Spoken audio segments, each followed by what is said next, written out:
палењето на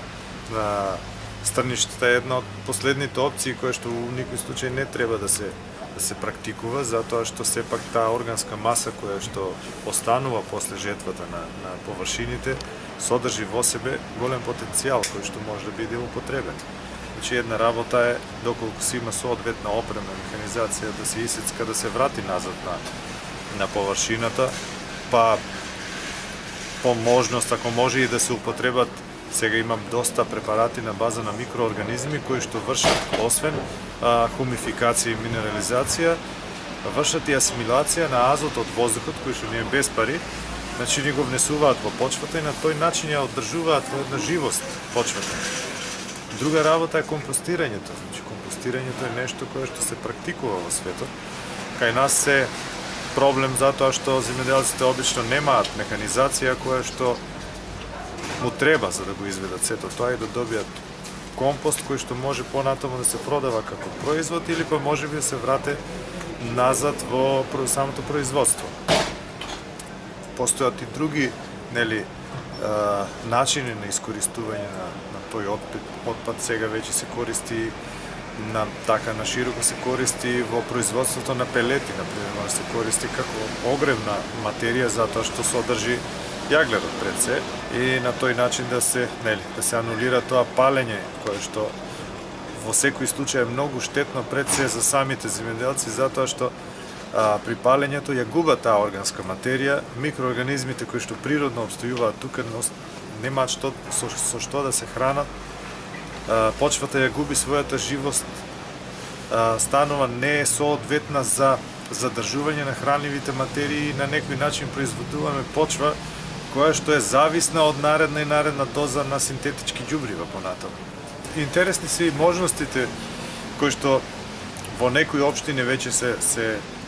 се користат, значи тие јавни приватни партнерства, вклучување на самата општина, на самата локална самоуправа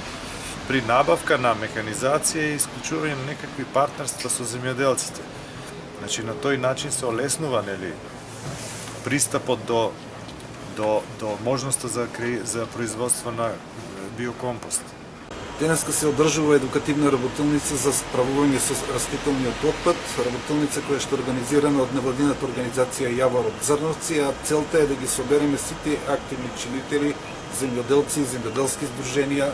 земјоделски инспекторати, луѓе кои што се занимаваат или имаат земјоделско домаќинство, се со цел да видиме како можеме да се справиме со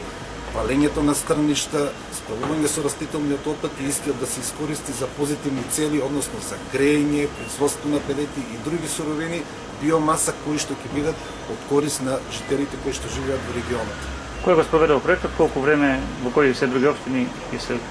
Проектот се спроведува во источно-планскиот регион, ќе биде во Виница, Делчево, Пехчево, Берово, Каменица, Корчени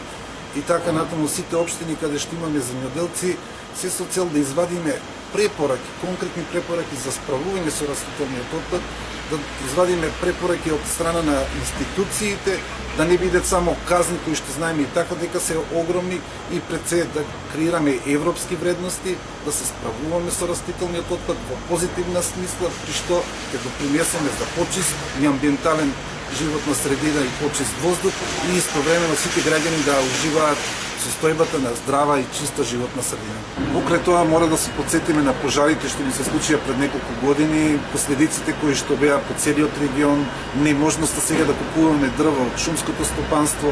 загадените води, бидејќи со горењето се случуваат и други штети по самата природа, и сите да бидеме паметни, да можеме најпаметно да ги искористиме растителните отпадоци. Да се осврнеме малку по-конкретно што се случува во Брегалничкиот регион.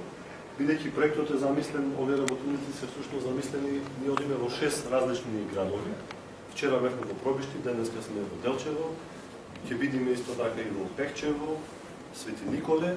Виница и во Кочани.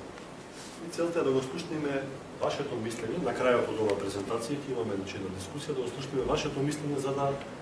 најдеме некое решение и после со нашиот ангажиран експерт Зоран Биковски ќе подготвиме предлози базирани на вашите мислења за да евентуално направиме некои измени дали во законските регулативи, подзаконските регулативи околу ова палење на остатоците од земјоделските остатоци. Бидејќи во минатото имаше